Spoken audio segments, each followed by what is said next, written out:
자, 여러분, 정말 부지불식간에 엄청난 사건이 벌어졌습니다. 미국 최초의 XRP 현물 ETF가 SEC의 등록 절차를 마치고 나스닥 상장까지 확정되었습니다. 비트코인과 이더리움에 이어 알트코인 중에서는 사실상 처음으로 제도권에 정식으로 편입되는 순간을 맞이한 건데요. 이 정도 메가톤급 호재라면 XRP 가격이 폭발적으로 상승했어야 마땅하지 않나요? 하지만 현실은 예상과 달랐습니다. 암호화폐 시장 전반의 분위기가 다소 어수선했고 XRP 시세 또한 크게 반등하지 못하고 오히려 주춤하는 모습을 보였죠. 그래서 오늘 우리는 이 역설에 주목해야 합니다. 모두가 환호했던 뉴스가 왜 당장의 가격 상승을 이끌어내지 못했는지 그 이면의 논리를 파헤쳐보고 장기 투자자로서 왜 지금 이 시점에 XRP에 집중해야 하는지 날카로운 투자 근거를 제시해드리겠습니다. 이번에 승인된 XRP 현물 ETF의 구조를 자세히 들여다보면 그 의미가 더욱 명확해집니다. 카나리 캐피털의 XRP 트러스트는 나스닥 티커 XRPC로 거래를 시작합니다. 중요한 건 이 상품이 1933년 증권법 아래 승인된 커머디티 신탁 형태라는 점입니다. 다시 말해 선물이나 파생이 아닌 실물 XRP를 1대1로 보유하여 가격을 추종하는 순도 100%의 현물 ETF라는 이야기예요. 과거에 있었던 혼합 자산형 ETF가 아닌 비트코인 현물 ETF가 취한 신탁형 구조와 유사하다는 점에서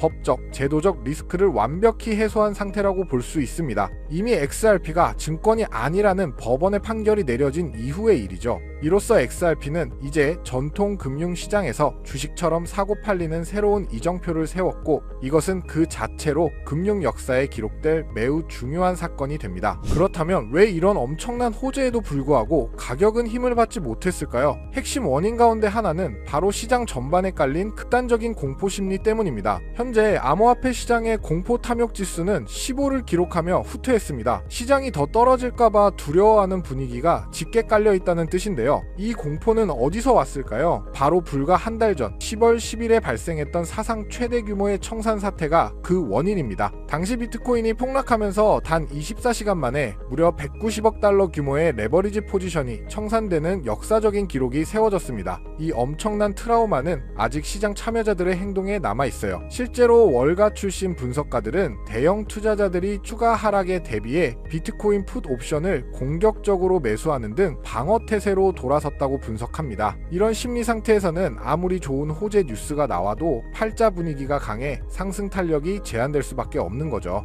단기적인 가격 하락을 이끈 또 하나의 요인은 소문에 사서 뉴스에 판다는 메커니즘의 작동입니다. XRP 가격은 ETF 승인 기대감으로 이미 연중 고점 부근까지 상승해 있었습니다. 정작 승인 확정 직후에는 그동안 투자했던 단기 트레이더들의 차익 실현 매물이 쏟아져 나온 겁니다. 승인 임박 소식에 한때 2점, 6달러 근처까지 급등했다가 매도세가 강해지며 단숨에 3% 넘게 하락, 2.4달러대로 복귀했는데요. 온체인 데이터를 보면은 단기 트레이더들이 ETF 소식을 이용해서 6,800만 달러 규모의 XRP를 거래소로 옮겨 곧바로 팔아치운 흔적도 포착됩니다. 선물 시장에서도 숏 포지션이 새로 유입된 것으로 분석됩니다. 즉, 이번 ETF 승인은 단기 트레이더들에게는 수익 확정의 기회가 되었고 극심한 공포 심리에 놓인 시장에서는 이를 상쇄할 만큼의 강력한 매수세를 곧바로 유입시키지 못했다고 보는 게 합리적입니다. 단기 노이즈를 걷어내고 장기적인 펀더멘탈을 볼까요? 세계 최대 투자은행 JP모건의 행보가 우리의 투자 논리를 더욱 명확하게 해줍니다. JP모건은 최근 자체 개발한 디지털 예금 토큰인 JPM 코인을 코인베이스의 퍼블릭 블록체인 베이스에 출시했습니다. 이는 달러 예금에 1대1로 연동되는 일종의 은행 발행 스테이블 코인인데요. 중요한 것은 기관 고객들이 이 JPM 코인을 통해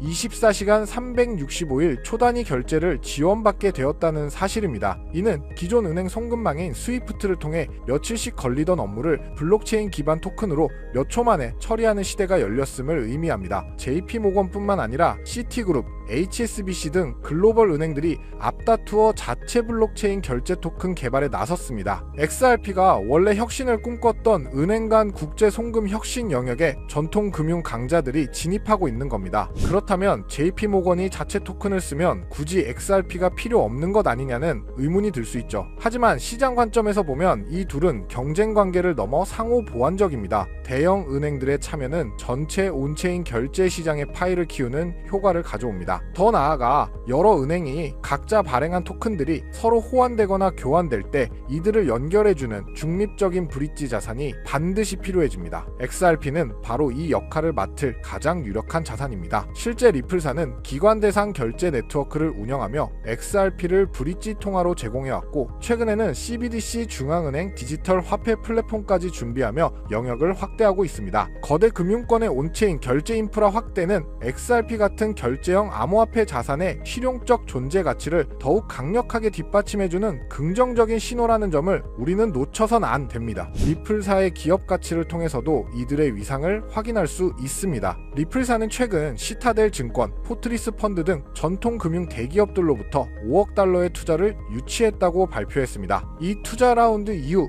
리플의 기업 가치는 400억 달러로 뛰어올랐습니다. 이 거대 자금이 어떤 의미를 가질까요? 이것은 리플사가 더 이상 단순한 알트코인 기업이 아니라 글로벌 결제 인프라를 혁신할 잠재력을 가진 유망주로 전통 금융계에 확고하게 인식되었음을 방증하는 겁니다. 리플은 이 자금력을 바탕으로 은행 파트너십을 확대하고 XRP 유동성 플랫폼을 확장해 나갈 계획입니다. 즉, XRP를 둘러싼 단기적인 가격 논쟁과는 별개로 리플이라는 기업은 이미 전통 금융과의 접점을 확대하며 미래를 위한 인프라 구축에 박차를 가하고 있는 중입니다. 한마디로 현재 XRP 가격을 누르고 있는 것은 극단적인 공포 심리와 단기 차익 실현 매물이라는 일시적인 노이즈입니다. ETF 승인이라는 역사적 호재에도 불구하고 비트코인의 횡보와 청산 사태의 후유증으로 시장이 잠시 숨을 고르고 있을 뿐입니다. 중요한 것은 장기적인 펀더멘탈입니다. XRP는 규제 불확실성을 해소하고 비트코인, 이더리움에 이어 제도권 상품 지위를 획득했습니다. JP모건의 JPM 코인 사례는 XRP가 겨냥했던 온체인 결제 시장의 폭발적인 성장을 예고하고 있습니다. 여기에 시타델과 같은 거대 기관들의 투자는 리플의 미래 가치에 대한 가장 확실한 증거입니다. 단기 가격 변동성에 흔들리지 마십시오. 장기적인 실용처와 제도권 수요가 늘어날 토대가 차곡차곡 쌓이고 있는 바로 이 시점은 현명한 투자자에게는 노이즈 속의 매집 기회가 된다고 확신합니다. 오늘도 긴 영상 봐주셔서 감사합니다. 우리 모두 함께 부자 됩시다.